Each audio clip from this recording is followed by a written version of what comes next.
Welcome to day 3 of the Pioneer Startup Network. I'm Natalie DeSenza alongside Jeffrey Vera. Today we have 3 amazing panelists talking about esports and music. We're excited to announce our first session with our very own Dr. Andrew Miller, who's the head of the Sports Communication and Media Department here at Sacred Heart University.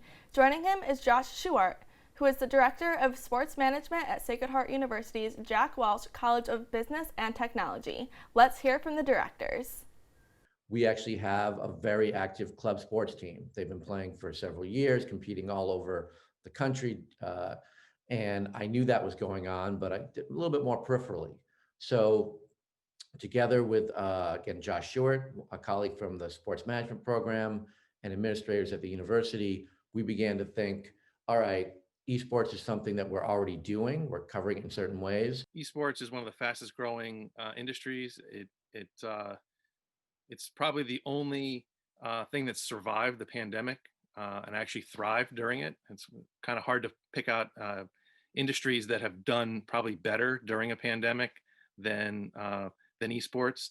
And we were talking about this way before the pandemic hit, and it's been incredible to watch how the industry has adapted, how the companies have adapted, how the faculty have adapted, and I think we're pretty well set up at Sacred Heart with our College of Business and Technology, and some of our other assets, TV studio, and there's a lot of physical assets and talent on the ground that I think it seemed like a no-brainer to hit into. Shuart and Miller's session, launching an eSport program, is today at 11 a.m. Eastern Standard Time. Shuart has another session, eSport Endorsements, today at 1 p.m. For all of our esports fans, you won't want to miss both of these amazing sessions. If you're thinking about creating any project, Joe Pilkovich has a vision setting activity just for you.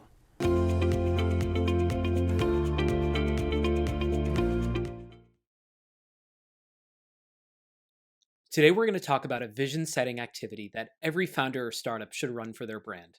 It's called Bridging the Gap. Bridging the Gap is a design thinking exercise that allows us to visualize what the distant future might look like for our brand, and then decide and design what steps that we can take to make it a reality. The activity itself is structured into 3 major acts that you can capture using a whiteboard, a wall with post-it notes, or even virtually through a platform like Miro. In the first act, you and your team will take 5 minutes to capture where your business is at today, how people feel about it, your life stage, product offering, market, the revenue, whatever is going to paint a clear picture of where your brand stands. In Act 2, you'll fast forward 20 years into the future and imagine where your business will be. What are you going to be selling? To who? In what markets? What will people in the news headlines say about your brand? Capture all of your responses and discuss. In the third act, you'll look at the gap between where you are today and where your brand will be in the future. Set a timer for 5 minutes and independently brainstorm what strategies, tactics, or actions that you'll need to deploy to bridge the gap and get you to the future state. Be as specific as you can. When done, plot your ideas in chronological order and discuss. Use the outcomes of this exercise to help you further develop or refine your strategic planning documents, product roadmaps, or any other key documents that'll help you and your team rally around your brand's goals and aspirations. Can't wait to see where you land in a few decades. That sounds like a very useful activity. Thanks, Joe. You can't have esports or regular sports without music. Here to discuss why District Arts and Education chose to fund live music performances and what performing arts means to the vision of DAE is A.M. Bhatt. For 28 years, I've worked on innovation disruption, industry level disruption, Europe here, North America, little Asia. And the one consistent thing I've found that works is a shift in mindset from linear logical to artistic reference points creates developmental leaps for human beings, whether they're grad school students or C-level corporate executives. So this shift frame of reference we've just found in practice to be useful. I'm sneaking music in. We had literally last Friday Korean folk music blasting through all of my speakers, and I did an impromptu just kind of tea afternoon. The students are in a pretty intense project phase, And just that left field engagement plus the nature of that kind of music just shifted the energy. Sometimes we'll put on Mongolian throat singer, heavy metal musician, sometimes it's an access point. It's an access point to human experience that's precognitive, immediate, and powerful. So we use it as a way to just radically shift energy or prepare energy or just break people out of certain funk, creative or otherwise. Make sure to tune into Bhatt's session, A Healthy Business Knows How to Sing, Art and Music as Necessary Elements, at 2 p.m. Eastern Time today. Tying into music, our next panelist is Sam Goldstein. Goldstein is an award-winning creative director and also a professor in the marketing department here at Sacred Heart University. Anyone who's interested in live entertainment, experiential marketing, and hospitality, they're all wrapped into one sort of category.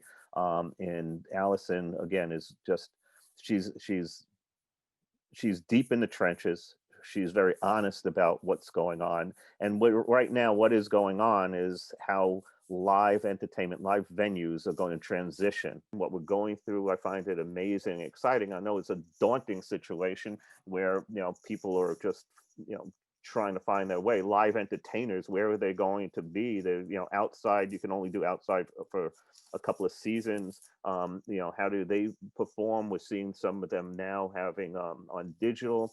The digital performance is nice, but it's not live.